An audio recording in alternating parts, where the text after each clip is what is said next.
સાહિત્ય જેવું કરવું જોઈએ નાના છોકરા છે. આજના યુગમાં આ કડિયું કાયમ લાગે. કેટલા વર્ષો પહેલા ભજનો લખાણાય છે, કેટલા વર્ષો પહેલા આપણા કીર્તનો લખાણાય છે. આજની તારીખની અંદર કોઈ પણ લગ્નની કંકોત્રી આવે, સગાઈની કંકોત્રી આવે, કાર્ડ આવે, વાસ્તાની કંકોત્રી આવે, વોટ્સઅપમાં ઘા કરી દો, પછી આપણે નથી લખવું પડતું કે આ કંકોત્રી મળી જાય એટલે ઓકે લખજો. એટલે આપણે ઓકે લખવાનો ને આમ અંગૂઠો મોકલવાનો. એટલે સામે વાળાને એમ થાય કે ના ના કંકોત્રી પોગી ગઈ. પણ બાપુ ભાવ ન જાગે હો ત્યાં જવાનો. ખરેખર આમ હું મારા અનુભવની ગામ મંદિરથી આમ એમ ન થાય કે આ એની ભાલાના ભાઈની કંકોત્રી આવી આપણે જવું જોઈએ, એવું ભાવ ન જાગે. પણ 20 વર્ષ પહેલા આખું ફળિયું ખાલી હોય ને એક બા 15 દાડિયાનું ભાત કરી અને 10 સાડા 10 વાગ્યા હોય અને 11:30 જેવું થયું હોય, કોઈક માણસ આવીને એમ કે બાપા ડેલી ખોલજો. કોણ? તો કે અમે મહેમાન. અને બા લોટ વાળા છે, કાથરોટમાં લોટ આમ હાથ ધોઈ આમ પાલોમાં લૂતી લૂતી ડેલી ખોલવા જાય. ખરે જય શ્રી કૃષ્ણ ભાઈ આવો એમ કરીને ખાટલા ડાળે માથે ઓછાડ મૂકે, તકિયા મૂકી દે, પાણીના કળશા ભરી દે અને થાંભલીના ટેકે બેઠી બેઠી એમ કે બાપા હું આવવાનું થયું? તો કે ફલાણા ભાઈ નહીં, તો કે હા એના દીકરાના અને દીકરીના લગ્ન છે અને તમને આ કંકોત્રી આપવા આવ્યા છે અને તમારે બધાને અરે એટલે બાપા હજી તો હમણાં એ ભાઈને અમે પૌણાવા ગયા હતા એની ઘરે વરા આવી ગયા. સારું સારું યો માતાજી સારું કરે, કાંઈ વાંધો ને બાપા બિચારો નાનો માણસ હતો ને સારું ગોઠવાઈ ગયો ને બધાને. પણ બટા અમે 20 જણાનું ટોળું એ બધાને ક્યાંય નાના ફળિયામાં હાસવ છે. પણ પ્રતિનિધિ તરીકે જે કંકોત્રી દેવા આવ્યો હોય ને એ મજબૂતાઈથી આવ્યો હોય. ઉતારા દેશું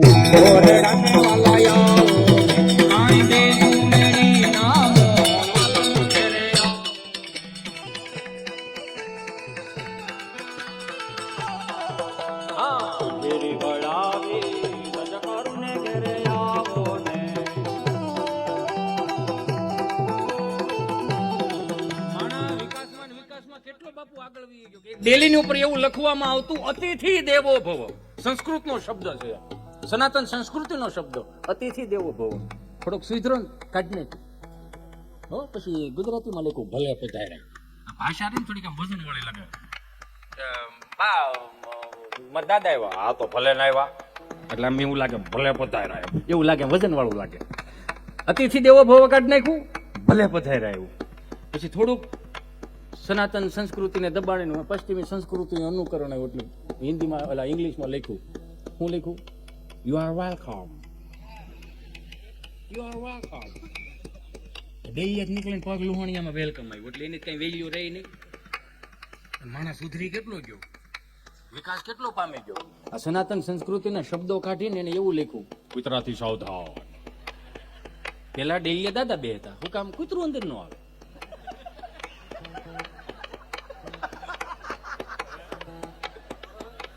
હવે ડેલી કૂતરું બાંધે, હું કામ દાદા અંદર નો આવે. આ સમજ્યા જેવીની વાત છે. હું આમ સોરી, મને માફ કરજો મારા વડીલો. શોખ બધાય કરવાના ના નથી, પણ ક્યાં પૂજા આપણે એ તો જોવો યાર. એક દાદા આવા મોભારાના સાંયે હુતેલા, બપોર વસાળા બપોરનો 1:30 વાગેલો, સમજ્યા? મોભારાનો સાંયો આવે ને, આ નેવાનો સાંયો, સોરી મોભારું તો પાછળ, આ નેવાના સાંયે હુતેલા બપોરના 1:30 વાગે ટાટા.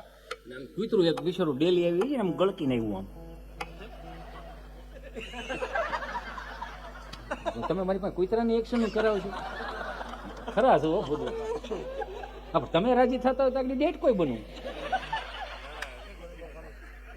આમ ગળકીને આવી, બધાને ખબર હશે કૂતરું કેમ ગળકે, આમ કરીને આમ આવ્યું. હું તો ગયું ને એમાં એકાદો દરવાજો ખુલ્લો હશે રહોડાનો, હાકળ બાએ નહીં દીધી હોય, છે જેવી તેડી છે ને એમાં કૂતરું આમ કરીને અંદર રહોડામાં બેસી ગયું. હું તો ભથાણા હોતા 4 રોટલા ઉપાડ્યા અને શીબું ખીખડ્યું. અહીંયા દાદા જાગી ગયા ને તો દાદાએ જોડો લીધો, રાજુલાનો જોડો, હવા વેચનો જોડો આવે.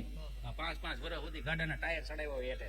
ઈ કહે જાય એમ ન ખાય ભાઈ, 1.5 કિલોનો એક જોડો. આમ દાદાએ આવી રીતે આમ પકડો ઊંધો. તો બા જાગ્યા, બાએ હાંભેલું લીધું. પેલા પતિ પત્ની એના રૂમમાં બહાર આવ્યા, એને કે બળીઓ લીધો ને એકે વળી હાણસી લીધી ને આખું ઘર કૂતરા વાંચી. એટલે આવડું મોટું ફળિયું હોય છે. અહીંથી દાદા, અહીંથી બા આવ્યા ને આમથી આમ કૂતરું વિચારવા પડે કે હું આવ્યું હતું ક્યાંથી, એમ ભૂલી ગયો હું ક્યાંથી આવ્યું તેમ. તો દાદાએ ફૂડું નામ જોડાનો ઘા કર્યો, કૂતરું સટકી ગયું, ડેઈએ ભટકાણું હતું. કૂતરાને કાને અવાજ આવ્યો, હે પ્રિય આપણે અહીંથી આવ્યા હતા. ચમકારો થયો, વીજળીને ચમકારો થઈ ગયો. પાછું કૂતરું ગળકીને ગયું, પણ ભથાણું મૂક્યું નહીં. ઓલા 4 રોટલા જે હતા ને એ મૂક્યું નહીં, ગળકી ગયું. પછી બહારનું સણતર છે ને, બહારનું સૌદનું સણતર, એમાં આમ વાહાથી કોકની શેરીમાં નવેડામાંથી આવીને પાછું એને ફળિયામાં બેઠું ખાય.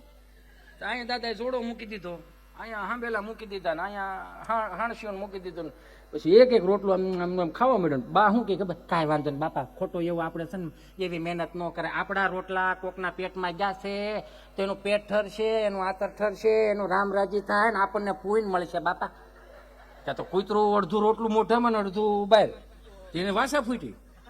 બા મારા જીવના જોખમે લાવ્યો છો બા, તો તમારી થાળીમાંથી તમે મને દીધું હોત ને તો મારા ઉરના ઊંડાણમાંથી આવત કે તમારા હાથ પેઢીનું સારું થાય. વિચાર તો કરો તમે. આંગણા આંગણા હતા કે આપણે જમવા બેસી એટલે ટુકડો ત્યાં હરી ટુકડો કોઈ પણ સ્વરૂપે આવે છે. મીંદડાના સ્વરૂપે આવે, કાબરના સ્વરૂપે આવે, કૂતરાના સ્વરૂપે આવે. માનવ સેવા એ જ પ્રભુ સેવા. ભક્તિરામ બાપુ એ યજ્ઞ ઉપાડ્યો બાપા, એની પણ જોરદાર તાળીઓથી બતાવે. તમે વિચાર તો કરો, કદાચ આ કોઈને મનમાં એવો ફાંકો હોય મારી કાંડાની કમાણી એથી કરું છું, બહુ સારી વાત છે. એ તમે રળો છો, તમારા ભાગનું રળો છો, પણ બહુ સારી વાત છે. પણ તમને ખબર છે કે ગાડીમાં ડીઝલ નાખો ને તો ગાડી હાલે. આ ડીઝલ કોણ છે ખબર છે? એ આપણા બાપ દાદાના પોઈન છે, જેને 5 આંગળા ભેગા કરીને ક્યાંક સાધુ મહાત્માઓને જમાડ્યા છે, ક્યાંક મંદિરે કાચા સીધા આપ્યા છે. આપણે કોઈ દી 365 દીમાં કોઈ દી મંદિરનું પગથિયું ન છોડી એક વખત નંદ ભયો કરવા જાય. આખા વરમાં એક વખત હો નંદ ભયો કરવા જાય. નહીં બહરાટી બોલે નંદ ભૈયાને. પછી પૂજારીજી એમ પ્રસાદી આપતા હોય ને તો આખું ગામ ભાળે ને ત્રાંબાના તાહડામાં આમ 5 રૂપિયા 5નો સિક્કો ઊંચો કરીને નાખે, આખું ગામ ભાળે ને તડિંગ નારન નાખે. ફલાણા બાપાએ 5 રૂપિયા નાખ્યા. પછી આવી રીતે આમ ભાઈ મારા ઠાકર મારા બાપ બાપા સારું કરજો એટલે આવી રીતે આમ આમ આમ ખોબો ધરે આમ પંજરીનો. એટલે પૂજારીજી આવી રીતે આમ 5 આંગળા ભેગા કરીને નાખે. નાખ્યું તેણ તો ઘેરે હોતા બાપા બાપા એવી રીતે આમ ખોબો ભરીને નાખ્યું. આવી રીતે આમ કરીને કે ઓણ બહુ પૂજારીજી ઓણ કોરી મોરી બની જ નહીં પંજરી. હા મને એવું લાગે હા કોરી મોરી જો વેરાતી જાય. પૂજારીજી એવા ઘી નાખ તો ઘી નાખું ને 5મા ઠાકર પાસે કામ કરાય છો તો એમ સનાતન ધર્મની ધજાઓ ન ફરકે મારા બાપ. 5 આંગળા ભેગા કરીને આપવું પડે એટલે આ દેહાણીને જગ્યા ઉજળી છે. તમે જોવો તો ખરા, આ વડીલો પાસેથી શીખવા જેવું કેટલું છે. 4 દાદા મંદિરના ઓટલે બેઠેલા ને તો એક દાદા પસાર થતા હતા. જે પસાર થતા હતા ને એ દાદાએ 4 દાદાને કીધું હાલો હાલો ગામમાં પારાયણ બેઠી. હા આ ગામમાં પારાયણ બેઠી. પારાયણ કેટલા દી છે બેઠી? તું શાંતિ લે કરી. મને હું પછી મારો અવતાર ભૂલી જવાનું જઈને, કેમ કે હાસ્ય કલાકાર તરીકે તમે બધા સ્વીકાર્યું છે ને મારે પાત્રો નાખવા પડે અંદર થોડા. હા એને એમ બધું કરવું પડે, મંથન કરવું પડે ભાઈ, ઘૂંટવું પડે તૈયાર બધું નીકળે. એમને બોલીને વ્યાજે એમ કઈ મજા ન આવે. એટલે કે હાલો હાલો ગામમાં પારાયણ બેઠી. હા કેટલા દી થયા બેઠી? 2 દી થયા. 2 દી થયા બેઠી ને મને ખબર નહીં. ત્યાંથી 3જા દાદા બોલ્યા આ એ કથા બેઠી છે પણ આપણને અહીંયા મગજમાં ઉતરે એવું કઈ છે નહીં. હા આપણને મગજમાં ઉતરે એવું ત્યાં કાંઈ નથી. ત્યાંથી 4થા દાદા આ એ કથા હિન્દીમાં વાંચે ભાઈ, ઘરનું સમજાતું નહીં અહીંયા, એમાં ક્યાંય હિન્દીમાં સાંભળવા જાવ. ત્યાંથી ખૂણામાં 3જા દાદા બોલ્યા આ એ કથા ભલે ની હિન્દીમાં હોય ઉકાભાઈ, ગુંદી ગાંઠિયા મોહનથાળ થોડો હિન્દીમાં હોય. એમાં તો માલ કાપી નાખવાનો જ હોય, એમાં માલ કાપવાનો જ હોય.